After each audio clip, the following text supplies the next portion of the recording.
আসসালামু আলাইকুম। প্রিয় দর্শক, অন্য মঞ্চের আলাপ চাইতে আপনাদের সকলকে আমন্ত্রণ জানাচ্ছি। ঠিক ছিল সোমবার সকাল 10টায় সংসদ ভবনে হবে বাংলাদেশ ও চীন নিয়ে সর্বদলীয় বৈঠক। বৈঠক হলো, তবে সোমবার নয়, একদিন আগে রবিবার সকাল 10টায়। বৈঠকে যতদূর জানা যাচ্ছে মোট 40টি নথিভুক্ত রাজনৈতিক দলের প্রতিনিধিরা উপস্থিত ছিলেন। মোট 40টি রাজনৈতিক দলের প্রতিনিধি। আলোচনায় উঠেছে বেশ কিছু প্রসঙ্গ: অপারেশন সিঁদুর, যুদ্ধবিরতি নিয়ে ট্রাম্পের ক্রেডিট নেয়া, সেই ব্যাপারে দ্বন্দ্ব, বিহারে ভোটার তালিকা সংশোধন ইত্যাদি বিষয়।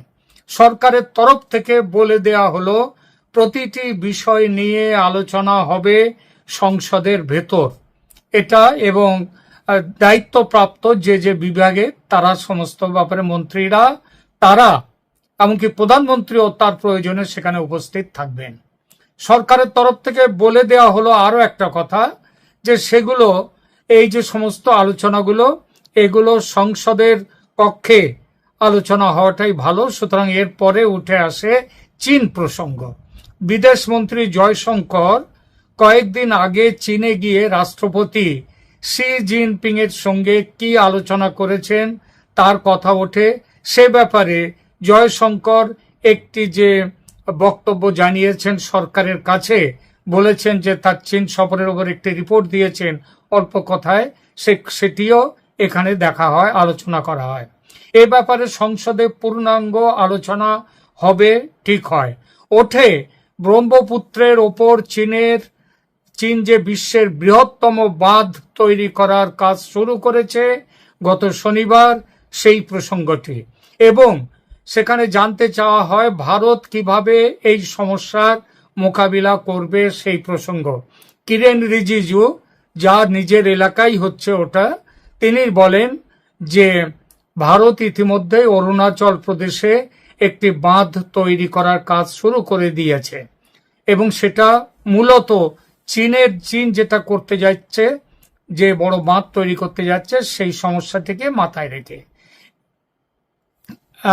এবং সেইভাবে সমস্যার মোকাবিলা আর কিভাবে হবে সেই প্রসঙ্গ ওঠে। হিমন্ত বিশ্ব শর্মা, আসামের মুখ্যমন্ত্রী, তিনি কি জানিয়েছেন চীনের তৈরি এই বাঁধ ভারতের উপর কিভাবে তার এফেক্ট করবে, সেই প্রসঙ্গে হিমন্ত বিশ্ব শর্মা একটি লিখিতভাবে বক্তব্য জানিয়েছেন কেন্দ্রীয় সরকারকে।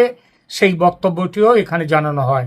সরকার থেকে জানানো হয় পররাষ্ট্রমন্ত্রী জয়শঙ্কর সংসদে এ বিষয়ে পূর্ণাঙ্গ রিপোর্ট দেবেন এবং তখন আলোচনা হবে। সব শেষে ওঠে বাংলাদেশ প্রসঙ্গ।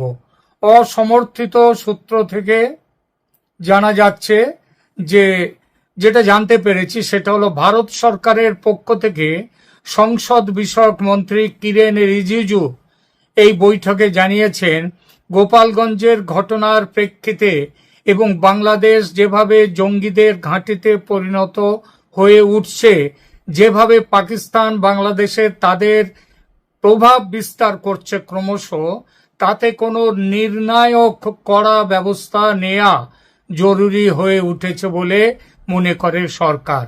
এই ব্যবস্থা কি ধরনের ব্যবস্থা হবে সেই ব্যাপারে খুঁটিনাটি ঠিক করবে উপযুক্ত কর্তৃপক্ষ। বলা বাহুল্য, উপযুক্ত কর্তৃপক্ষ মানেই হচ্ছেন আমাদের 3 বাহিনীর প্রধান, প্রতিরক্ষা মন্ত্রী, তারা মিলে মিশে ঠিক করবেন এই বিষয়টি। এবং সেই বিষয়টি এখনো ঠিক হয়নি, সেটা এখনো ঠিক হয়নি যে কি এই মুহূর্তে, সুতরাং সে ব্যাপারে বলা যাবে না। তবে সরকার চাইছে উপযুক্ত ব্যবস্থা নেয়ার ক্ষেত্রে সমস্ত রাজনৈতিক দল সরকারের সঙ্গে সহমত পোষণ করুক, সেটা চান। এর উত্তরে সমস্ত দলের পক্ষ থেকে বলা হয় যে সরকার যে ব্যবস্থাই নেবে তার সঙ্গে আছে সমস্ত দল, যেমন ইতিপূর্বে সব সময় সরকারের সঙ্গে তারা থেকেছে। কথা প্রসঙ্গে ওঠে শেখ হাসিনার দেশে ফেরার প্রসঙ্গটি। কয়েকটি দল বলে যে শেখ হাসিনার দেশে ফেরা নিয়ে অনেক রকম উদ্ভট রকমের সব খবর আসছে বাইরে। এমন খবরও রটছে যে শেখ হাসিনা দেশে ফিরে গিয়েছেন এবং ভারতের সেনা তাকে পাহারায় রেখেছে বাংলাদেশের ভেতরে, এরকম খবরও আসছে।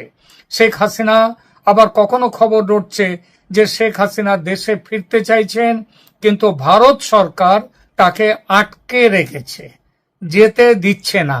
এর জন্য আবার একটা কারণও অনেকেই আবার বলছে, ভারত সরকার নাকি বিএনপির সঙ্গে সমঝোতায় এসেছে এবং শেখ হাসিনাকে নিয়ে সরকার নাকি বর্তমানে খুব একটা চিন্তা ভাবনা করছে না।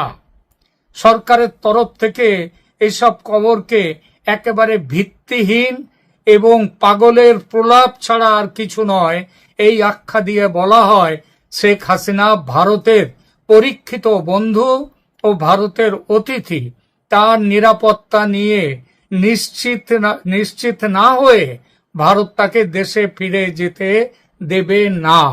শেখ হাসিনা নিজেও সহমত এই ব্যাপারে।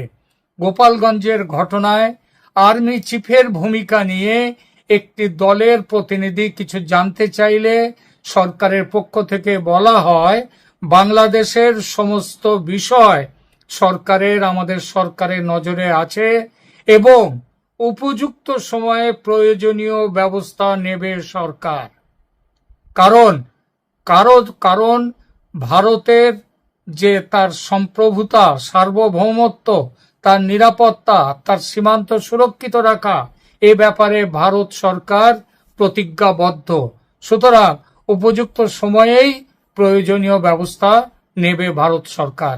সরকারের তরফ থেকে এটাও বলা হয়, আপনারা সবাই যে এ বিষয়ে সরকারের সঙ্গে আছেন, একেবারে ব্ল্যাঙ্ক চেক দিয়ে সরকারকে সমর্থন জানিয়েছেন, এজন্য আপনাদের কাছে কৃতজ্ঞতা জানাচ্ছে সরকার।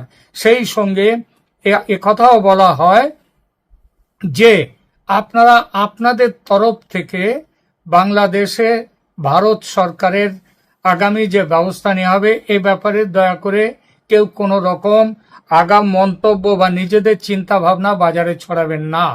কারণ আমরা এই বিষয় একটা দেশের ব্যাপারে, অন্য একটি দেশের ব্যাপারে বড় সিদ্ধান্ত নিতে গেলে অনেক কিছু চিন্তা ভাবনা করে এগোতে হয় সরকারকে। এরপরেই শেষ হয় অধিবেশন এবং বলা হয় যে প্রয়োজন হলে যখনই আবার দরকার হবে, এমনকি একদিনের নোটিশে আবার কখনো এই সর্বদলীয় বৈঠক বসার প্রয়োজন হলে সেটা বসবে। তবে ভারত সরকার সব সময়ই আপনাদের সাথে, আপনাদেরকে জানিয়ে, আপনাদের সাথে আলোচনা করে তারপরে এগোবে। এখনকার মতো এই বিষয়ে এটাই ছিল সর্বশেষ খবর। যখনই নতুন কোনো ডেভেলপমেন্ট হবে, ক্যালকাটা ডায়ালগস সে খবর পৌঁছে দেবে আপনাদের কাছে।